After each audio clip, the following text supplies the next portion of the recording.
बोला बोला शंकर भगवान की जय। जय शिव जय शिव। बोल बम बोल बम।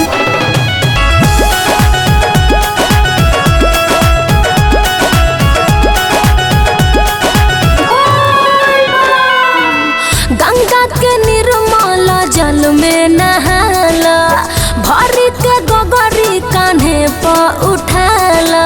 हरे हरे बम बम जय शिव शंकर। गंगा के निर्मला जल में नहाला, भरी के गोगरी कान्हे पर उठाला। आज हवे तवार कल सुमार हो जाए, आज हवे तवार कल सुमार हो जाए। सुन तनी चल चल भोला के दरबार एवं बेड़ा पार हो जाई। चल चल भोला के दरबार एवं बेड़ा पार हो जाई। ठीक है बा। जय शिव शंकर जय शिव शंभू जय जटाधारी। जय शिव शंकर जय शिव शंभू जय जटाधारी।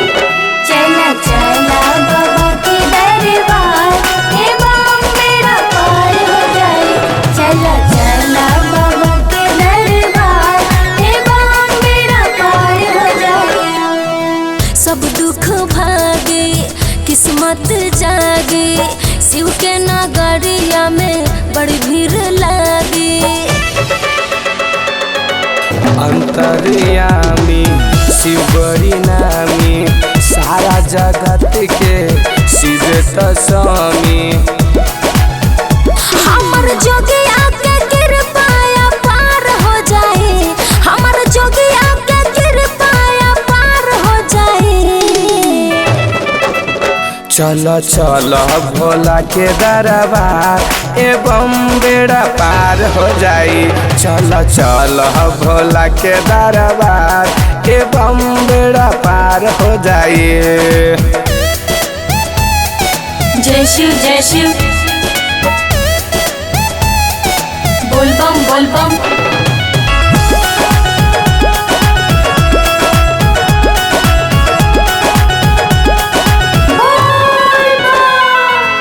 गरजे बदरिया लचके कमरिया, मुन्ना मोहित चला शिव के नगरिया। अरे चलो हो। बाधा का रोकी केहू न रोकी, चल चढ़ावे सब मंदिर में ढूकी। सोचल सपना ब्लास्ट जी साकार हो जाए, सोचल सपना ब्लास्ट जी साकार हो जाए। चल चल भोला के दरबार एवं बेड़ा पार हो जाई। चल चल भोला के दरबार एवं बेड़ा पार हो जाई।